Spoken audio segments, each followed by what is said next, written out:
लग्नाचे 30 वर्ष हसत खेळत काढल्यानंतर माझी पत्नी अचानक घटस्फोट मागू लागली. मी आणि मुलांनी तिला खूप समजावले, पण तिने भांडण करून घटस्फोट घेतला आणि घर सोडून गेली. घर सोडून फक्त 7च दिवस झाले होते की तेवढ्यात तिच्या मृत्यूची बातमी आली. मी तिच्या अंत्यसंस्काराला गेलो तेव्हा सर्वजण तिच्या महानतेचे कौतुक करत होते. मला आश्चर्य वाटले की नवऱ्यासोबत भांडण करून घटस्फोट घेऊन त्याला नाराज करून जाणाऱ्या स्त्रीचा इतका चांगला शेवट कसा होऊ शकतो. जेव्हा मी बायकोच्या प्रेताजवळ पोचलो तेव्हा माझी शुद्धच उडाली होती. कारण त्या दिवशी मी थकून बागून ऑफिसवरून घरी परतलो तेव्हा मुलांचे चेहरे खूप उदास दिसत होते. मी माझा थकवा विसरून त्यांना माझ्या खोलीत बोलून घेतले आणि विचारले की, बाळांनो, काय झाले आहे? तुम्ही इतके उदास का दिसत आहात? माझे बोलणे ऐकून त्यांच्या डोळ्यातून अश्रू वाहू लागले. माझी फक्त 2 मुलं होती, एक 20 वर्षाची मुलगी आणि 23 वर्षाचा मुलगा. वयाने तर तरुण होते, पण आईच्या मृत्यूच्या बातमीने त्यांना कोलमोंडून टाकले होते. ते माझ्याजवळ जोरजोरात रडू लागले आणि म्हणाले, बाबा, आई देवाघरी गेली. हे ऐकताच मी जमिनीवर कोसळलो आणि रिकाम्या नजरेने जमिनीकडे पाहू लागलो. 30 वर्ष मी तिच्यासोबत सुखाने जगलो होतो, मग तिच्या मृत्यूची बातमी ऐकून मला धक्का का बसू नये? मी माझे अश्रू पुसले, दोघांनाही मिठी मारली आणि त्यांना म्हणालो, शेवटच्या काही दिवसात ती जे काही वागली ते मी कधीच विसरू शकणार नाही, पण तिचा मृत्यू माझ्यासाठी एक मोठा धक्का आहे. आपल्याला तिच्या अंत्यसंस्काराला नक्की जावं हवं. तिच्या मृत्यूची बातमी ऐकून माझ्या हृदयाचे तुकडे तुकडे झाले होते. मी मुलांसोबत अंत्यसंस्काराला जाण्यासाठी मनाची तयारी केली. मनातल्या मनात मी हा विचार करत होतो की तिने माझ्यापासून दूर जाण्याचं का ठरवलं होतं आणि मग या जगातून निघून का गेली. या मागचं कारण काय होतं की जे आजपर्यंत मला समजलं नाही. तसे तर मी माझ्यापासून फक्त 1 आठवड्यापूर्वीच दूर गेली होती आणि तितक्या कमी वेळात ती या जगातून निघून गेली. यामागे काय कारण होतं ते मला अजूनही समजलं नव्हतं. फारच दुःखी मनाने मी कपडे बदलले आणि गाडीत बसलो. गाडी चालवताना डोळे अंधुक होत होते, जे मी जबरदस्तीने पुसत होतो. माझं हृदय खूप दुखत होतं. पुन्हा पुन्हा 7 दिवसापूर्वीची घटना आठवत होत्या, जेव्हा तिने माझ्याकडे एक विचित्र मागणी केली होती, जी खूप भांडणानंतर मी मान्य केली होती. आणि आता जी बातमी मला मिळाली त्या बातमीने माझ्या पायाखालची जमीनच सरकली होती. ती फक्त एका आठवड्यातच या जगातून निघून गेली. शेवटी असे काय झाले होते की तिने माझ्यापासून दूर जाणं पसंत केलं? या विचारात मी बुडालेलो होतो की तिचे माहेर आले. घरात जसा पाय टाकला, लोक जोर जोरात रडू लागले आणि तिच्या गुणांचे मोठ्याने गुणगान करू लागले. मला आश्चर्य वाटलं, कारण सर्वांना आमच्या भांडणाबद्दल माहिती होतं, तरीही कोणी तिला वाईट म्हणत नव्हतं. उलट सर्वजण तिच्या चांगुलपणाच्या आठवणी सांगत होते. मी अंत्यविधीमध्ये सहभागी झालो आणि पाहिलं की प्रत्येक जण तिची स्तुती करत होते. मी चकित झालो होतो, कारण जेव्हा तिने घटस्फोट घेतला तेव्हा संपूर्ण खानदानात बातमी पसरलेली होती, पण आता तेच लोक तिच्या प्रशंसेत थकत नव्हते. मागे काय असं रहस्य होतं? या प्रश्नाचे उत्तर शोधता शोधता मी तिच्या प्रेताजवळ चालत चालत गेलो. जेव्हा मी तिथे पोचलो तेव्हा कोणीतरी मला आवाज देऊन थांबवलं आणि माझ्या हातात एक वस्तू दिली. ती पाहताच मला सर्व काही समजलं की ती माझ्याशी असं का वागत होती. मी तिथेच बसून त्या वस्तूकडे एकटक पाहत राहिलो. विचार करत होतो की हे काय झालं. मी माझ्या भूतकाळात हरवलो. माझा भूतकाळ खूप वेदनादायक आणि कडू सत्यांनी भरलेला होता. आणि हे कडू सत्य मागच्या आठवड्यात माझ्या आयुष्यात आलं होतं, ज्याने माझ्या जगाला उद्ध्वस्त करून टाकलं होतं. मी तिथेच बसून माझ्या भूतकाळाबद्दल विचार करत होतो आणि आता सत्य माझ्या समोर होतं. मला समजलं होतं की आपल्या नवऱ्याला नाराज करणाऱ्या स्त्रीचा इतका चांगला शेवट कसा काय झाला. जेव्हा मला सत्य कळाले तेव्हा माझं हृदय जोर जोरात धडकू लागलं. मी तिथेच बसून माझं डोकं गुडघ्यात लपवलं आणि अश्रूंनी भरलेल्या डोळ्यांनी त्या सर्व आठवणी आठवू लागलो, ज्यामध्ये एक सत्य लपलेलं होतं, पण माझ्या आठवणीतून ते पुसट होऊन गेलं होतं. माझं नाव रमाकांत आहे. मी माझ्या आई वडिलांचा मोठा मुलगा आहे. माझ्यानंतर 3 बहिणी आणि एक धाकटा भाऊ आहे. जेव्हा मी 10 वर्षाचा होतो तेव्हा आई विधवा झाली होती. वडिलांचा चेहरा मला अस्पष्टपणे आठवतो, पण पूर्णपणे माझ्या स्मृतीतून मिटून गेला आहे. कारण तेव्हा मला इतकी समज नव्हती. मोठा झालो तेव्हा जेव्हा आई मला म्हणाली की आता घराची सर्व जबाबदारी तुझ्यावर आहे, तेव्हा माझं वय फक्त 12 वर्ष होतं. मी शिक्षण सोडलं आणि एका छोट्या किराणा दुकानात काम करू लागलो. दुकानावर सकाळी 9 वाजता जात होतो आणि रात्री 12 वाजता परत घरी येत होतो. मला महिन्याचा पगार फार कमी मिळत होता, पण आईसाठी तेही पुरेसे होते. ती स्वतः सुद्धा खूप कष्ट करायची, घरोघरी जाऊन काम करायची, पण तिची ती मजबुरी होती. अशा प्रकारे तिच्या कष्टांनी आणि माझ्या दुकानातल्या नोकरीने आमचे घर चालत होते. कधी कधी अगदी गरिबीची परिस्थिती सुद्धा येत होती, पण आईने नेहमी सहनशीलता आणि कृतज्ञतेचा आधार धरला होता, म्हणून ते दिवसही निघून गेले. दिवस असेच जात राहिले. माझ्या मालकाने जेव्हा पाहिलं की मी प्रामाणिक आणि चांगला मुलगा आहे, तेव्हा त्यांनी मला त्यांच्या मोठ्या दुकानात पाठवलं. जेव्हा आईला ही बातमी सांगितली तेव्हा ती लगेच म्हणाली की आता माझ्या आणि तुझ्या कमाईतून जे पैसे वाचतील ते तुझ्या बहिणीच्या हुंड्यासाठी जमा करायला हवेत. मला ही आईची कल्पना खूप आवडली. जरी माझं वय त्यावेळेस फक्त 15 वर्ष होतं, तरी परिस्थितीने मला वेळेपूर्वीच मोठं बनवलेलं होतं. मी प्रत्येक गोष्ट समजून घेऊ लागलो होतो. दिवस रात्र परिश्रम केल्यानंतर आम्ही एका बहिणीचा हुंडा जमवू शकलो होतो आणि चांगलं स्थळ पाहून तिचं लग्नही लावून दिलं होतं. ही माझ्या आयुष्यातली पहिली यशस्वी गोष्ट होती. त्याच काळात मला पुन्हा शिकण्याची आवड निर्माण झाली आणि मी शिक्षण सुरू केलं. मी सकाळी कामावर जात होतो आणि रात्री वेळ मिळाल्यानंतर अभ्यास करत होतो. मी माझ्या धाकट्या भावालाही शिकण्याला प्रोत्साहित करायचो. तो अजून लहान होता, पण मी त्याच्यात अभ्यासाची आवड निर्माण केली होती. 3 वर्षाच्या अखंड परिश्रमानंतर मी मॅट्रिक पास झालो आणि कॉलेजमध्ये ऍडमिशन घेतलं. हा 3 वर्षाचा काळ माझ्या आयुष्यातील सर्वात कठीण काळ होता. नंतर मी आणखी मेहनत केली आणि चांगल्या गुणांनी उत्तीर्ण झालो. त्यानंतर मला दुसऱ्या एका ऑफिसमध्ये नोकरी मिळाली, जिथे पहिल्यापेक्षा पगार जास्त होता. मी पुन्हा कष्ट सुरू केले.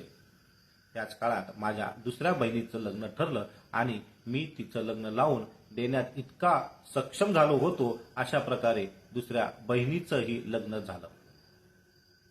एके दिवशी आईने मला जवळ बोलावलं आणि म्हणाली, बाळा, जेव्हापासून तुझ्या वडिलांचा मृत्यू झाला आहे तेव्हापासून तू कष्टच करत आहेस.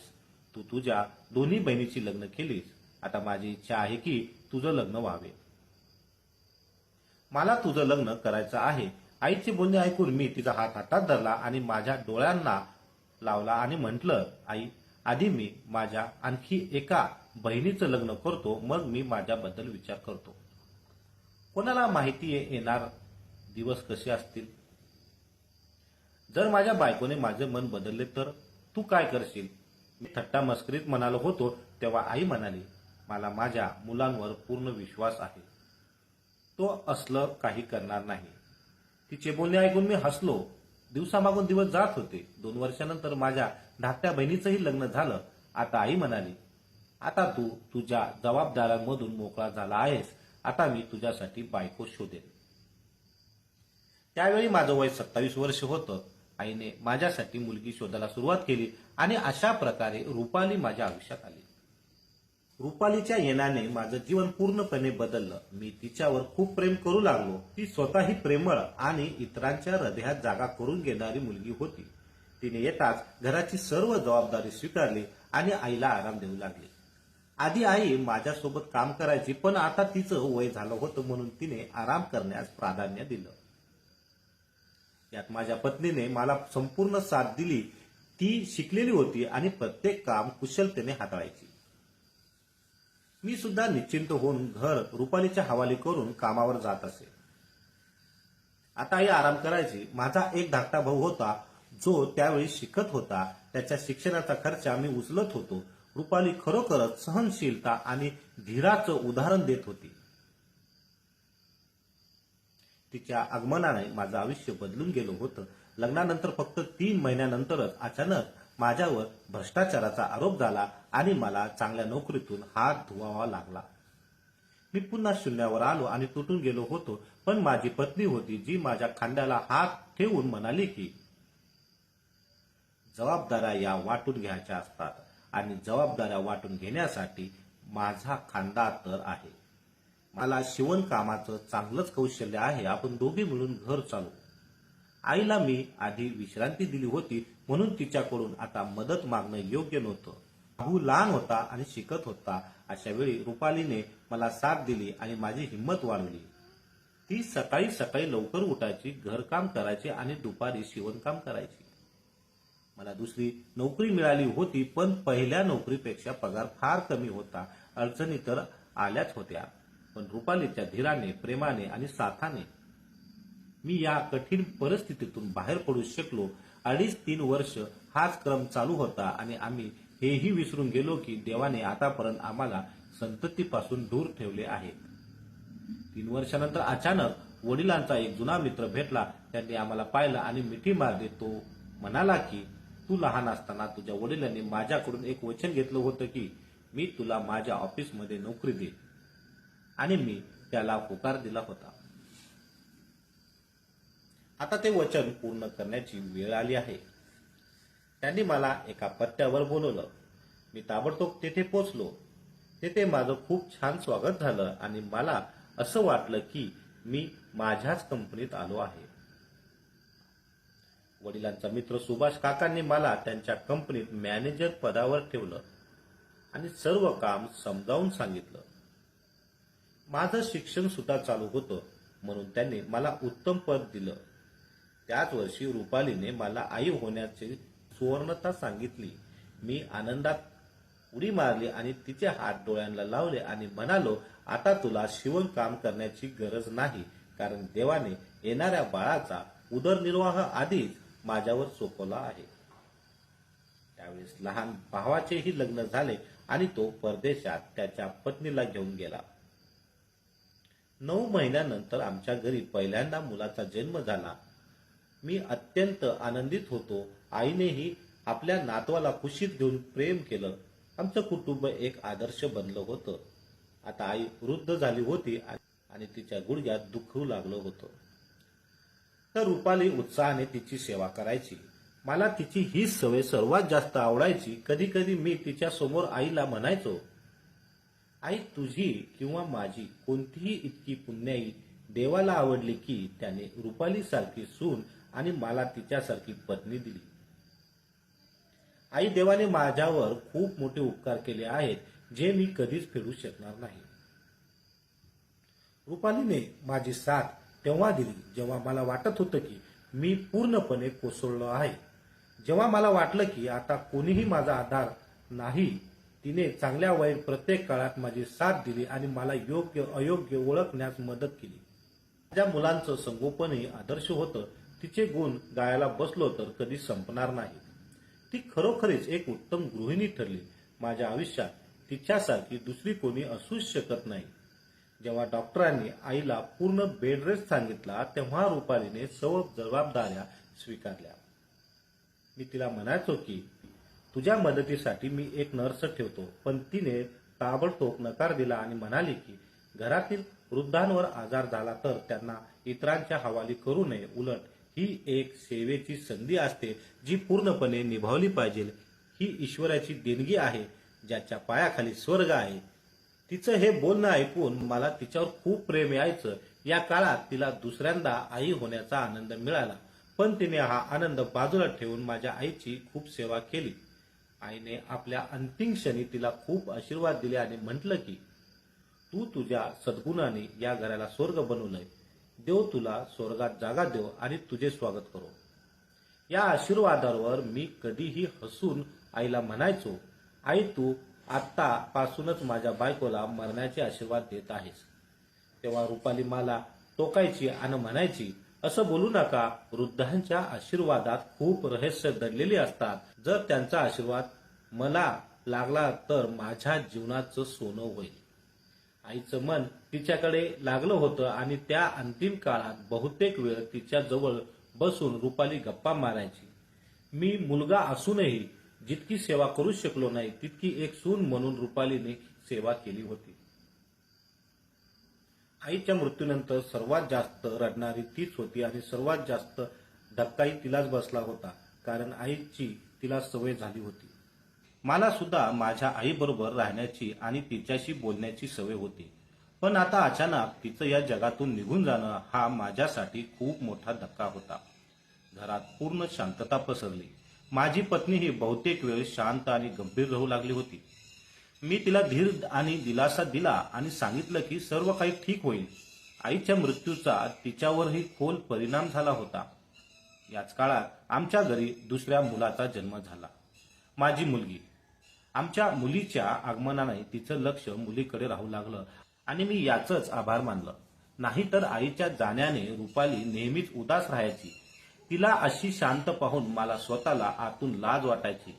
मुलीच्या आगमनाने तिच्या आयुष्यात वास्तव्यता वाढली आणि ती मुलांच्या संगोपनात संपूर्ण रमून लागली. दिवसामागून दिवस जात राहिले. आमची मुलं मोठी झाली आणि मी माझ्या नोकरीत पुढे जाऊन एक चांगल्या पदावर पोहोचलो. पगारही चांगला वाढला होता. मुलांना चांगल्या शाळेमध्ये शिकवलं. माझी पत्नी रुपालीने प्रत्येक जबाबदारी स्वतः सांभाळली आणि ती माझ्यासाठी एक उत्तम पत्नी ठरली. पण काही काळापासून मी पाहत होतो की लग्नाची 30 वर्ष पूर्ण झाल्यावर ती अचानक खूप शांत राहू लागली होती. आमच्या लग्नाचा 30वा वाढदिवस साजरा केल्यानंतर काही काळानंतर ती नेहमी कुठेतरी हरवलेली असायची आणि तिच्या डोळ्यात अश्रू तरंगताना दिसत असायचे. मुलांनाही या बाबत सांगितलं होतं. एके दिवशी मी आमच्या खोलीत गेलो. तिथे ती बेडवर शांत बसली होती. मी तिचा हात हातात घेतला आणि अत्यंत प्रेमाने तिला विचारलं, रुपा, नक्की काय झालं आहे? आपलं आयुष्य तर एकमेकांशी अगदी जोडलेलं आहे. माझं तुझ्याशिवाय राहणं आणि तुझं माझ्याशिवाय राहणं अशक्य आहे. मग अचानक तू इतकी उदास आणि शांत का राहू लागलीस? तुला माहित आहे की घरातील प्रत्येकाला तुझी किती सवय झाली आहे. तुझ्याशिवाय राहण्याची कल्पनाही कोण करू शकत नाही. आता तू सांग, अशा तुझ्या शांत राहिल्यामुळे काय होईल? याचा परिणाम संपूर्ण घरावर होईल, विशेषतः आपल्या मुलांवर. माझं बोलणं ऐकून काही क्षण ती फक्त माझ्याकडे पाहत राहिली. नंतर मान झटकून हसली आणि म्हणाली, काही नाही, फक्त हा विचार करत होते की मी जर या घरात नसेल तर घर कसं चालेल. तिचं हे बोलणं ऐकून मी चकित झालो आणि कुठेतरी मला धक्काही बसला की ती अशा गोष्टी का करत आहे. ती फक्त मला एवढंच म्हणाली की वेळ आली की सगळं समजेल. मला वाटतं की मी आयुष्यातील प्रत्येक गोष्टीची जबाबदारी तिच्यावर टाकली आहे, म्हणून मी मुलांकडून परवानगी घेऊन तिला 8 दिवस फिरायला नेण्याचा प्लॅन आखला. पण जसा तिने माझा प्लॅन ऐकला तसं ती रागावली आणि म्हणाली, माझ्या परवानगीशिवाय तुम्ही हा निर्णय कसा घेऊ शकता? मी तुमच्या बरोबर कुठेही जाणार नाही. त्याचबरोबर तिने माझ्यासमोर एक अशी मागणी केली की ती ऐकून ना फक्त मी तर माझी मुलंही चकित झाली. आम्ही सर्व तिच्याकडे रिकाम्या नजरेने पाहू लागलो. तीही आम्हाला पाहून रडू लागली. तिची मागणी अशी काही विचित्र होती की तिच्या चेहऱ्याकडे पाहतच आश्चर्यचकित झालो. मी तिला विचारलं, रुपा, तू जे बोलते आहेस ते खरं आहे का? ती पुन्हा तेच बोलली. म्हणाली की लग्नाच्या 30व्या वर्षात मी तुम्हाला त्याग केले आहेत. आता मला माझं स्वतंत्र आयुष्य जगायचं आहे. मी तुम्हाला आयुष्यातील प्रत्येक सुख दिलं, प्रत्येक वेळी तुमची साथ दिली. आता फक्त एक शेवटची इच्छा आहे, किंवा समजा ही तुमच्या बरोबर घातलेली वेळेची एक भेटवस्तू आहे जी मला तुमच्याकडून घ्यायची आहे. मला तुमच्याकडून घटस्फोट हवा आहे. हे ऐकून मी तिथेच थांबलो आणि गुडघ्यावरती बसलो. तिच्याकडे पाहिले आणि म्हणालो, रुपाली, तू शुद्धीस्त्र आहे का? हे तू काय बोलत आहेस? तिने आपले अश्रू पुसले आणि म्हणाली, हो, मी पूर्ण शुद्धीत आहे. मी आता तुमच्यासोबत राहून माझं आयुष्य आणखी बर्बाद करू शकत नाही. आयुष्याच्या सुखावर माझा काही हक्क नाही का? मी माझं संपूर्ण आयुष्य प्रथम तुमच्यासाठी, नंतर तुमच्या आईसाठी आणि नंतर मुलांसाठी वेचले. माझं स्वतंत्र अस्तित्व उरलं नाही. आता मला माझ्यासाठी जगायचं आहे आणि यासाठी आवश्यक आहे की मी तुमच्यापासून दूर जाऊ. मी उभा राहिलो आणि पुढे झालो आणि तिला मिठी मारण्याचा प्रयत्न केला आणि म्हणालो, तुझी तब्येत ठीक आहे ना? मी तुला औषध आणून देतो. जर तू डिप्रेशनमध्ये असशील तर मी पूर्ण मदत करीन, पण स्वतःला माझ्यापासून अशा प्रकारे दूर करू नकोस रुपाली. मुलं आता मोठी झाली आहेत. मुलांना नेहमी आईवडिलांची गरज असते. तू असा विचार तरी कसा केला? तिने स्वतःला माझ्यापासून दूर केला आणि म्हणाली, जेव्हा मी माझं संपूर्ण आयुष्य तुमच्यासाठी घातलं तेव्हा सगळं ठीक होतं. आता जेव्हा मी माझ्यासाठी काही मागते आहे तेव्हा तुम्हाला वाईट का वाटत आहे?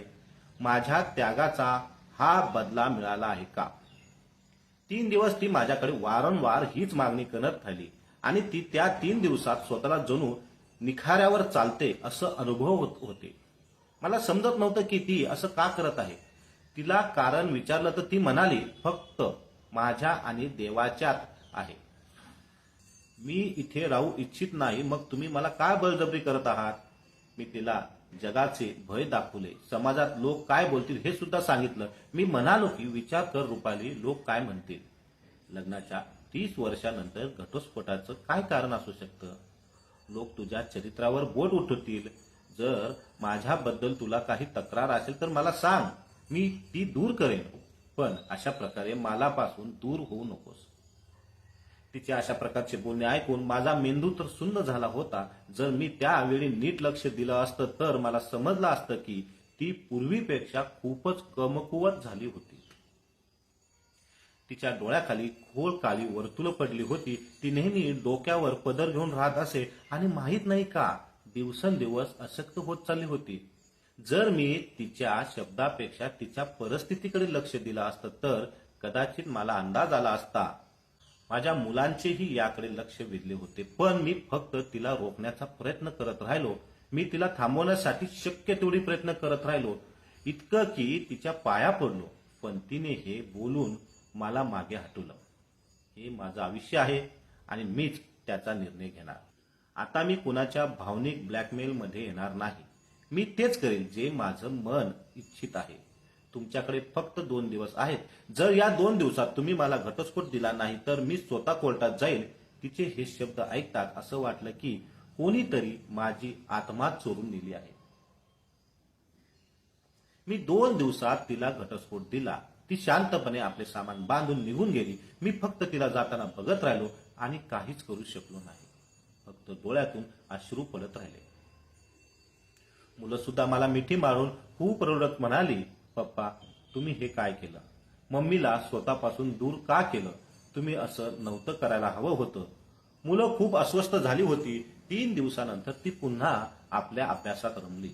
पण माझी अवस्था अशी होती की जणू कोणीतरी माझ्या शरीराला जखमी करून टाकलं आणि त्यावर मीठ चोळलेलं आहे. क्षणोक्षणी हृदयात जळजळ होत होती. माझे दिवस रात्री आता जागरण अवस्थेत जाऊ लागल्या. ऑफिसमध्येही माझ्या कामावरती परिणाम झाला होता. तसेही माझ्या सेवानिवृत्त काही महिने बाकी होते. माझी इच्छा नव्हती की शेवटच्या काळात काहीतरी असं घडावं की ज्यामुळे माझ्या रिटायरमेंटवर आणि पेन्शनवर परिणाम होईल. घरात एक विचित्र शांतता पसरली होती. आनंद संपला होता. रुपालीच्या जाण्याने जणू सगळं संपून गेलं होतं. मी तिच्या मागे गेलो नाही आणि वाट पाहत होतो. कदाचित ती आपल्या निर्णयावर पश्चाताप करेल, पण मला काय माहित होतं की पश्चाताप करायला तर मलाच लागणार आहे. पूर्ण 1 आठवडा संपला. एके दिवशी मी थकून भागून ऑफिसमधून घरी आलो तेव्हा मुलं मला मिठी मारून रडू लागली. म्हणाले की पप्पा मम्मी देवाघरी गेली आहे. ही बातमी ऐकताच माझा श्वासच थांबला. मी ताबडतोब अंत्यसंस्काराकडे धावलो. मुलंही माझ्यासोबत होती. तिथे पोहोचल्यावर लोक तिच्या कौतुकात करत होते. हरिनामाचा जप चालू होता. हे सगळं ऐकून मला शंका आली, हे कसं शक्य आहे? मी तिच्यावर खूप प्रेम करत होतो. तिच्या वियोगाने माझं हृदय दुखत होतं. जणू कुठेतरी माझ्या हृदयाचे हजारो तुकडे होते.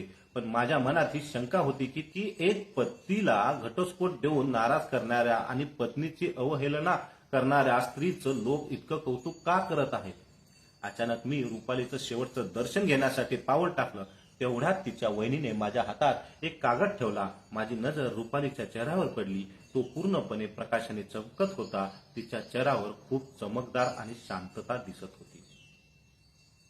जसा मी तो कागद उघडून वाचायला सुरुवात केली तेव्हा त्यात लिहिलं होतं की माझे प्रिय आहो, आयुष्यातले एक कडवट सत्य मला आज समजलं. ते इतके वेदनादायक आहे की इच्छा असूनही मी नाकारू शकत नाही. डॉक्टरांनी मला एक अशा आजाराबद्दल सांगितलं जो व्हायरस सारखा पसरतो आणि मानवी शरीराला भयानकरित्या बांधतो. हा आजार दर 100 पैकी एकाला होतो आणि ज्याला होतो त्यांचं संपूर्ण कुटुंब त्याच्यात चेनपेटीत येऊ शकतं. एवढेच नाही तर मृत्यू होऊ शकतो. जेव्हा याबद्दल मला कळालं तेव्हाच मी मुद्दाम तुझ्याशी भांडण सुरू केली, जेणेकरून मी स्वतःला तुझ्यापासून दूर करू शकेल. तुमचं आणि तुमच्या मुलाचं आयुष्य माझ्यासाठी खूप मौल्यवान होतं. मी तुमच्यावर कधीही तिरस्कार केला नाही आणि माझ्या आयुष्यात दुसरा पुरुष कोणीही नाही ज्यासाठी मी तुम्हाला सोडलं. फक्त हा आजार होता ज्याने आपल्याला वेगळं केलं. डॉक्टर म्हणाले होते की जसे जसे दिवस जातील हा आजार वाढत जाईल. 1 महिना झाला की घरातील इतरांनाही तो बांधू शकतो. या आजाराचा जगात अजून इलाज नाही. हा संसर्गजन्य रोग आहे. म्हणून मी तुमच्याकडून घटस्फोट घेऊन एका विरार जंगलातील झोपडीत राहिले आणि इथेच माझा मृत्यू होईल. मला खात्री आहे की माझ्या मृत्यूनंतर हे पत्र तुम्हाला मिळेल. मला माफ करा. मी तुम्हाला जेवढा त्रास दिला आहे त्याचे मला खूप दुःख आहे. माहित नाही मी दिलेला त्रास तुम्हाला किती काळ जाणवेल, पण मी मनापासून देवाला प्रार्थना करते की मी लवकर या जगातून निघून जावं. तुमच्यापासून दूर गेल्यापासून आज 3रा दिवस आहे मी हे पत्र लिहित आहे. आशा आहे की हे तुम्हाला कळेल आणि तुम्ही मला क्षमा कराल. हे पत्र वाचतात मी जोर जोरात रडू लागलो. माझा आवाज ऐकून सर्वत्र लोक जमले आणि जेव्हा त्यांनी पाहिलं की मी माझ्या पत्नीच्या मृतदेहावर डोकं टेकून रडत आहे तेव्हा त्यांनी मला नशिबावर खेद व्यक्त केला. जेव्हा मी माझ्या मुलांना हे सांगितलं तेव्हा ते सुद्धा रडू लागले आणि म्हणाले, मम्मीने आपल्या सगळ्यांचा जीव वाचवण्यासाठी स्वतःला आपल्यापासून दूर केले. तिच्या सेवेची आपल्याला संधी सुद्धा मिळाली नाही आणि पुन्हा एकदा आपल्यासाठी स्वतःचा जीव कुर्बान केला. काश तिने जर आपल्याला सांगितले असते तर आपण तिचा इलाज केला असता. आपल्याला सुद्धा याबद्दल काही माहिती नव्हती. तिची अवस्था पाहून सुद्धा आपण अंदाज लावू शकलो नाही की ती कोणत्या तरी दुःखाची वेदनेतून जात आहे. त्यावेळेस मला समजले की माझी पत्नी मला घटस्फोट देऊन नाराज करून का गेली होती. खरं तर तिने माझ्या आणि आमच्या मुलांच्या आयुष्यावर खूप मोठे उपकार केले होते आणि या उपकाराच्या बदल्यात देवाने तिचं नाव प्रेमाने सांभाळण्याच्या यादीत समाविष्ट केलं. आता मी रोज तिला जिथे अग्निडाव दिला तिथे जातो, ताजी फुले ठेवतो आणि तिच्याशी खूप बोलतो आणि सांगतो, जरी तू या जगातून गेली तरीही तू स्वर्गात माझी वाट पहा. आपण दोघे स्वर्गातील साथीदार बनू. या जगात 30 वर्ष एकत्र घालवल्यानंतर तुझ्यापासून दूर जाण्याचा विचार सुद्धा माझ्या आत्माला अस्वस्थ करतो. आता मी माझ्या मृत्यूची वाट पाहत आहे. आयुष्यातील सर्व जबाबदाऱ्या पूर्ण केल्या आहेत. फक्त माझ्या पत्नीकडे जाण्याची वाट पाहत आहे. तिने आमच्यासाठी स्वतःच्या जीवाचा त्याग केला आहे आणि आम्हाला कधीही जाणून सुद्धा दिलं नाही. देव माझ्या पत्नीला स्वर्गात उच्च स्थान देव. तर मित्रांनो आणि मैत्रिणींनो, या भावनिक आणि हृदयस्पर्शक कथेत तात्पर्य हे आहे की खरंच प्रेम हे निस्वार्थी प्रेम असतं, जे आपल्या प्रियजनाच्या कल्याणासाठी कोणत्याही त्यागास तयार असतं. कुणाचाही त्याग आणि प्रेम योग्य वेळी ओळखणं आणि त्याचं कौतुक करणं आवश्यक असतं. कारण बऱ्याचदा आपण आपल्या जवळच्यांच्या भावना आणि वेदना तेव्हा समजतो जेव्हा ते आपल्या सोबत नसतात. ही कथा हेही शिकवते की प्रेम अमर आहे, जे मृत्यूनंतरही जिवंत असतं.